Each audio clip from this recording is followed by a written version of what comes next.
চাপ বাড়াতে চাকরিহারাদের একাংশকে সঙ্গে নিয়ে এসএসসি ভবনে বিজেপি সাংসদ অভিজিৎ গঙ্গোপাধ্যায় তিনি এই মুহূর্তে সেখান থেকে বেরোচ্ছেন। সেখানে এই মুহূর্তে ঠিক কি চলছে, চাকরিহারাদের কি বলছেন অভিজিৎ গঙ্গোপাধ্যায়, চাকরিহারাদের বক্তব্যই বা ঠিক কি, কতক্ষণ তারা এখানে বসে থাকবেন, সবটা নিয়ে আমাদেরকে আরো আপডেট দেবেন মৌমিতা চক্রবর্তী আমাদের সঙ্গে রয়েছেন প্রতিনিধি। মৌমিতা,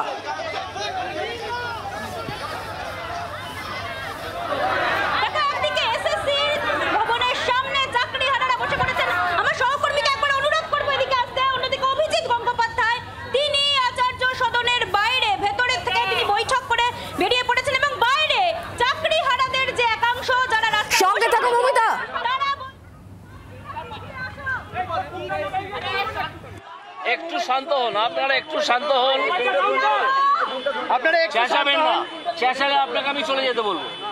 একটু দাঁড়ান, একদম কোনো চেঁচানি সহ্য করবো না।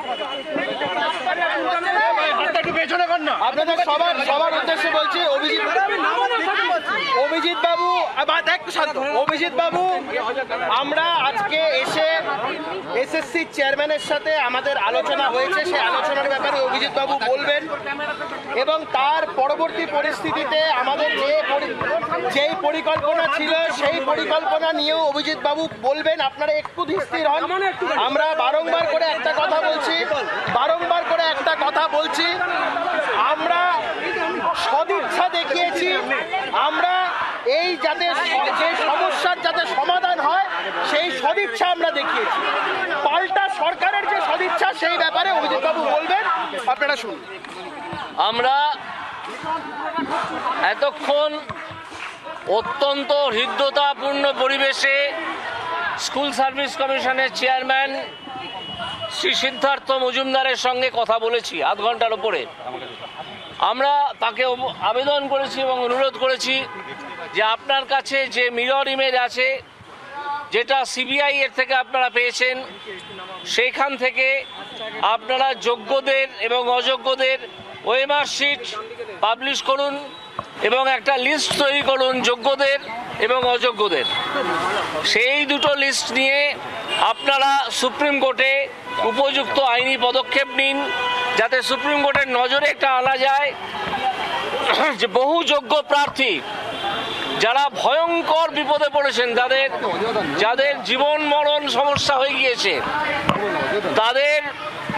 তাদের স্বার্থ সম্পূর্ণ সুরক্ষিত করা যায়, এই কথা বলেছি। উনি অত্যন্ত সহানুভূতির সঙ্গে সেটা শুনেছেন এবং তিনি তার যারা আরও অন্যান্য অফিসার আছেন এবং ওপর মহলের কর্তারা আছেন তাদের সঙ্গে কথা বলে একটা সিদ্ধান্ত নেবেন। তবে আমরা আশা করি তিনি এই যোগ্য এবং অযোগ্যদের লিস্ট পাবলিশ করে দেবেন, এক নম্বর। দ্বিতীয় হচ্ছে, আমি যখন এখান থেকে বেরোচ্ছিলাম তখন একটা আশ্চর্য খবর শুনলাম।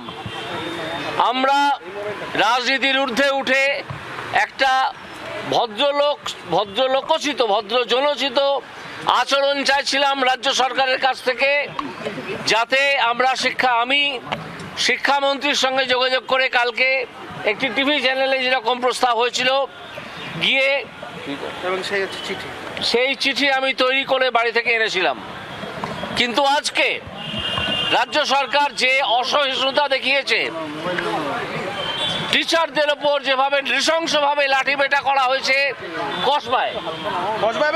কসবায় এবং বিভিন্ন জায়গায়, এবং গন্ডগোল শুরু হয়েছে বারাসাতে, এই যে খবর আমরা মিটিং করে বেরোনোর সময় পেলাম, তার পরিপ্রেক্ষিতে আমরা মনে করছি যে আর এই ভদ্রজনোচিত আচরণ করে কোনো লাভ নেই।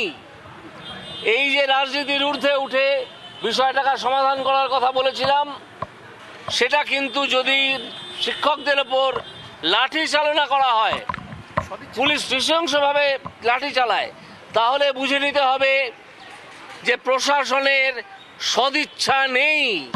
যে সদিচ্ছা আমরা দেখিয়েছিলাম সেই সদিচ্ছার ভয়ঙ্কর অভাব বা তার একেবারে অনুপস্থিতি। এই পরিস্থিতিতে আমরা মনে করছি যে বিকাশ ভবনে মাননীয় শিক্ষামন্ত্রীর সঙ্গে দেখা করে এই চিঠি জমা দেওয়া সম্পূর্ণ বাতুলতা। এই চিঠি জমা দিতে আমরা আর বিকাশ ভবনে যাব না। আমরা পুলিশের এই লাঠি চালনার তীব্র নিন্দা করছি।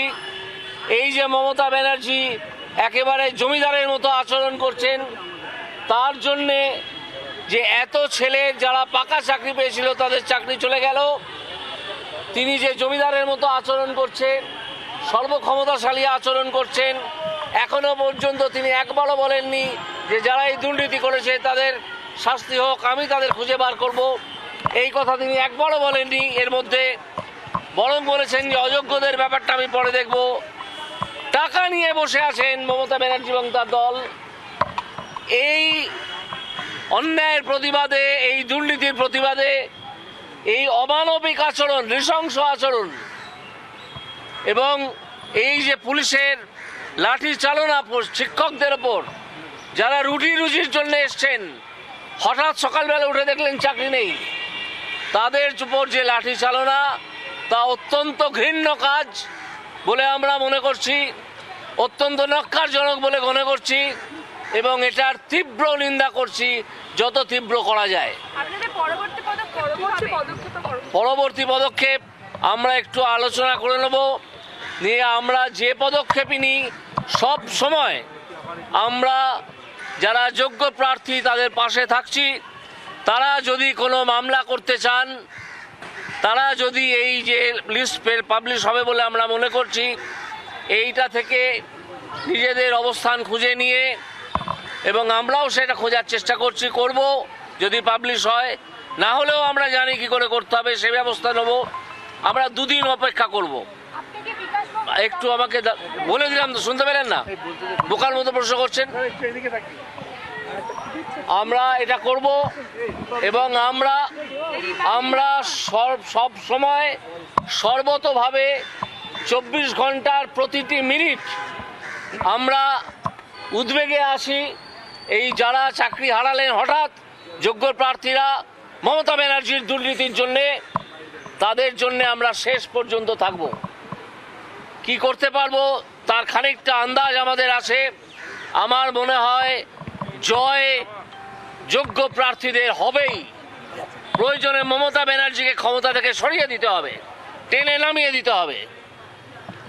আমরা আশা করব স্কুল সার্ভিস কমিশন এই তালিকা প্রকাশ করবে, তা না হলে তাদের দুর্নীতির প্রমাণ আরও একবার আমরা পাবো এবং সেক্ষেত্রে 2 দিনের মধ্যে, 2 দিন পরে আমরা নিজেদের পদক্ষেপ নেব যে কিভাবে এই তালিকা থেকে যোগ্যদেরকে আলাদা করে বার করে নেওয়া যায়।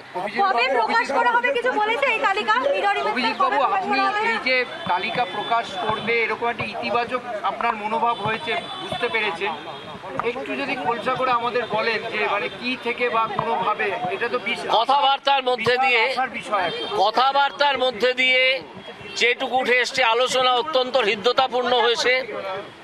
কথাবার্তার মধ্যে দিয়ে যেটুকু উঠে এসেছে তাতে আমাদের ধারণা হয়েছে যে স্কুল সার্ভিস কমিশন এই মিরর ইমেজ থেকে যোগ্য এবং অযোগ্যদের তালিকা পাবলিশ করে দেবে। এটা তিনি কথা দেননি, তিনি বলেননি যে আমরা করব, কিন্তু আমরা যেটা সেন্স করতে পেরেছি সেটা হচ্ছে এইটা। যদি তিনি না করেন তাহলে আমরা 2 দিন অপেক্ষা করব। আজকে এখন কটা বাজে? 12:30 হয়তো, 1:30 হয়তো বাজে। আজকে 1:30 থেকে আজকে 2টো বাজে ধরে নিন। আজকে বুধবার, আমরা শুক্রবার অবধি অপেক্ষা করব। শনিবার থেকে আমাদের অন্য পদক্ষেপ আপনারা দেখতে পাবেন। আদেশের পরিপ্রেক্ষিতে সিবিআই যে তদন্তটা করেছিল সেটা তো সুপ্রিম কোর্ট নস্যাৎ করে দিচ্ছে। এখন এই প্রসঙ্গে ছেড়ে দিন। বলছি অভিজিৎবাবু, এই যে আজকে যে চিঠিটা আপনি প্রতিবাদে জমা দেবেন না, যে প্রস্তাবটা বলছেন, তাতে কোনোভাবে ইতিবাচক যে আভাসটা আপনারা গতকাল পেয়েছিলেন সেটা ব্যাহত হবে বলে কি আপনি মনে করছেন? দেখুন, গতকাল রাজ্য সরকার তার সদিচ্ছা দেখাতে পারলো না। রাজ্য সরকারের সেই সদিচ্ছা নেই যাতে এটা শান্তিপূর্ণভাবে মেটানো যায়। তা না হলে রাজ্য সরকার শিক্ষকদের ওপর লাঠি চালাবে কেন? নৃশংসভাবে মারবে কেন? কসবাতে একটু আগে শুরু হয়েছে, বারাসাতে। এটা করবে কেন সরকার? কেন পুলিশ পাঠিয়ে মারতে হবে শিক্ষকদের? এটা আমরা একেবারেই মেনে নিচ্ছি না। আমরা ধিক্কার জানাচ্ছি এবং প্রয়োজনে আমরা যত দূর যেতে হয়, যা যা আন্দোলন করা যায় আকাশের নিচে সব রকমের করব। স্যার, আন্দোলন প্রতিহত করা বা একটা কথা বলি, একটু আগে যখন আমরা বৈঠক করছিলাম একটি ফোন আসে এবং তারা তখন অভিজিৎ বাবুকে কাঁদতে কাঁদতে বলে যে আমাদের উপর এইভাবে লাঠিচার্জ হচ্ছে, বেশ কিছু যারা আঘাতপ্রাপ্ত হয়েছে কসবাতে ফোন করে এবং আমাদের একটা বক্তব্য স্পষ্ট, সেটা হচ্ছে অভিজিৎ বাবু কালকে একটি সংবাদ মাধ্যমে সমস্ত রাজনীতির ঊর্ধ্বে সদিচ্ছা দেখিয়েছিলেন। আমরা মনে করি সরকারের তরফ থেকে তারা হয়তো ভেবেছিল অভিজিৎ বাবু এগিয়ে আসবেন না, মর্যাদা দেয়নি এবং অভিজিৎ বাবুকে তারা যথাযথ মর্যাদা দেয়নি। আমাকে না, সদিচ্ছাকে কোনো মর্যাদা দেয়নি। রাজ্য সরকারের কোনো সদিচ্ছা নেই। তারা চান তাদের দুর্নীতিগ্রস্ত চেলাচামুন্ডা যারা চাকরি পেয়েছে তারা যেমন পথে বসে থাকবে, পথে উধাও হয়ে যাবে, তেমনই যারা যোগ্য প্রার্থী তারাও কাঁদতে কাঁদতে মরে যান। এইটা হচ্ছে সরকারের লাইন।